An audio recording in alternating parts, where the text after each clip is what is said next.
This is a video of a carving of a half-hull model of an American Packet Sloop, and somewhat similar to the one here shown here. And to do this, I'm using these plans, which I've had enlarged to the size that I wanted. These show what we call lift lines, and I'm going to make templates from those, and I'm going to transfer that to planks and then cut it out and do the carving. And in this particular video, I will not carry it all the way through to the end. I have a link below which you can see where I do the sanding and the finishing. In this video, I'm just going as far as the pretty much roughing out, almost not quite to the finished sanding. So hopefully it will be of interest if you're interested in carving half-hull models. So there, basically, with these simple templates, the cross-section sections, the half-breadth sections, and the lifts for the longitudinal templates, I can make any number of half-hull models, and I could actually make full models by just flipping these over and drawing the mirror image on the board, on a larger, wider board, and then make a full model. And if I were going to do that, I'd probably cut on an inner perimeter so that I can make it hollow to some extent. These are the lifts of made from the poster board templates that I had cut out. And as you can see, they have the station marks on them. So now I'll be gluing them up. When I cut these out on the bandsaw, I cut a little wide of the mark, and then I plane it down so that I'm sure that I'm going to have the correct line.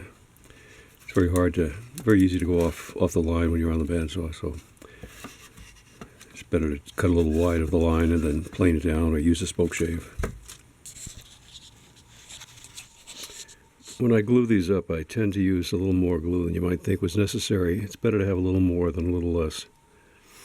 And I put it on, just squeeze out some snakes of glue, and then I spread it out with a spatula. If you're gluing these up without a backboard, it's a good idea to use a square to make sure that you got it perfectly perpendicular, and make sure that the lifts don't walk one way or the other.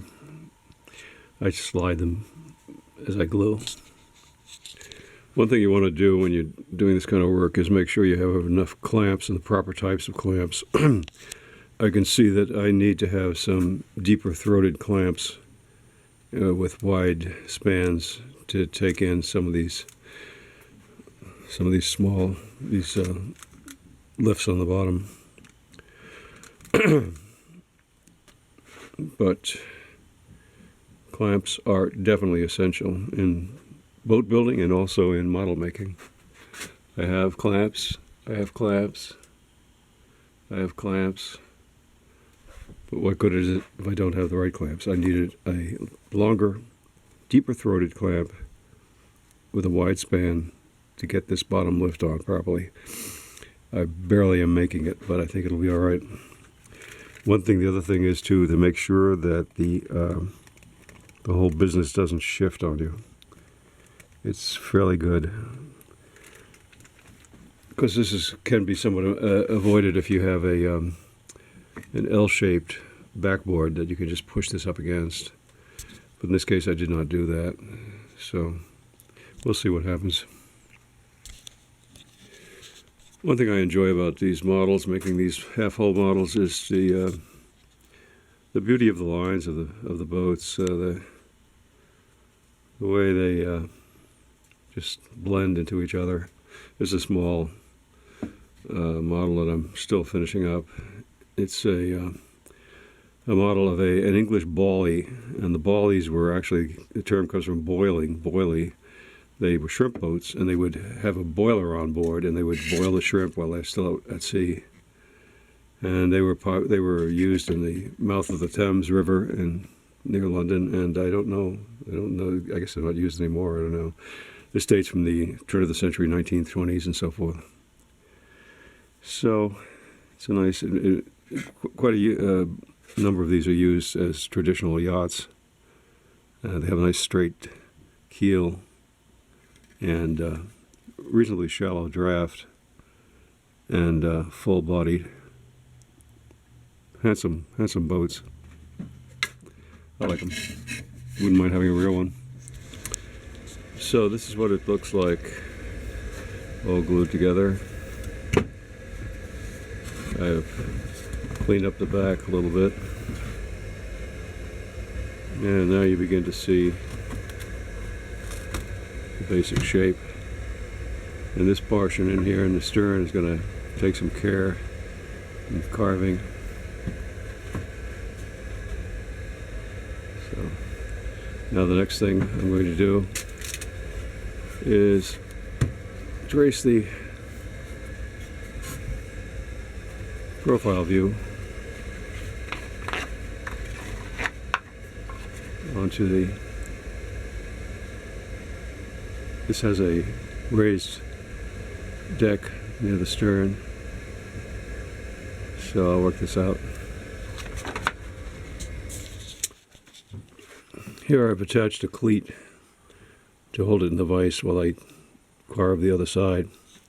I've also marked the profile, and as I've done several times in the past, I should have allowed a little more room here because we're going to have some stock for the stem and I see I'm going to have to cut back a little bit, but that's what happens sometimes.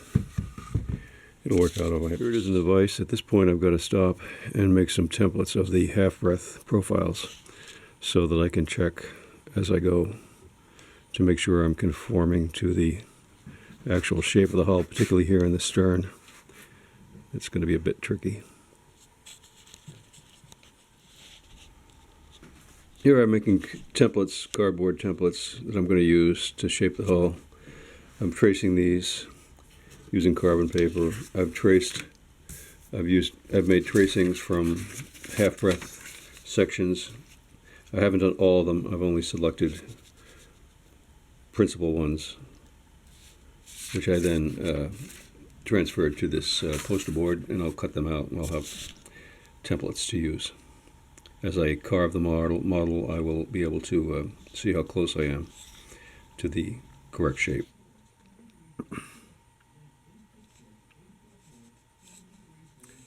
So here I've marked the station lines so that I can test with the half-breadth profiles templates that I'm going to make. And here's the cleat, which fits into the vise and holds it securely so that I can then do my carving. And I have the option of turning this around completely, so I'm working this way and working this way. That's the way we proceed on that.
Starting to take down the bulk of the material with the plane. Okay, hopefully this will give a better view of the carving.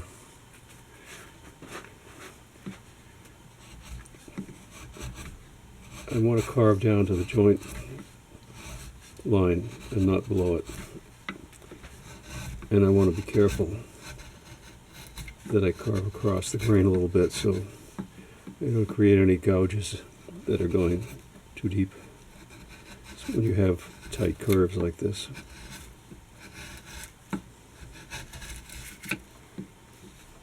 There's a certain concavity here that's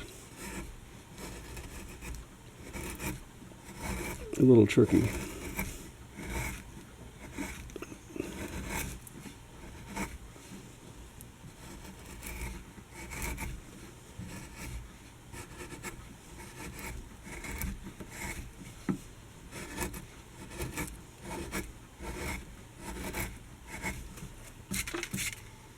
Let's see.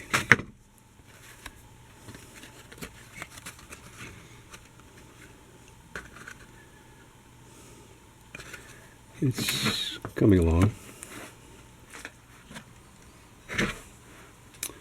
This is what I mean by carving across the grain. You have to have a sharp chisel for this. This is a Swiss-made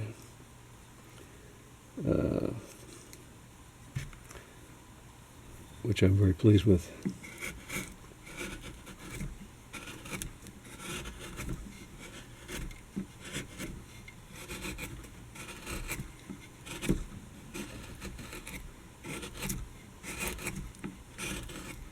It makes a particular sound when it's carving properly, kind of a hissing sound, very satisfying.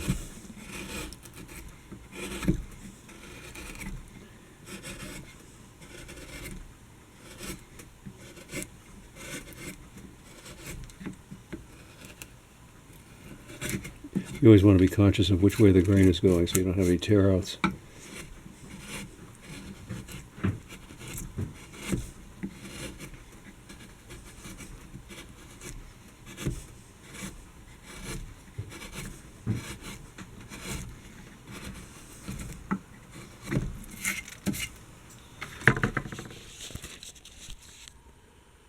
This is this stern Station 11, and it looks like I'm pretty close to being where I should be. Let's see.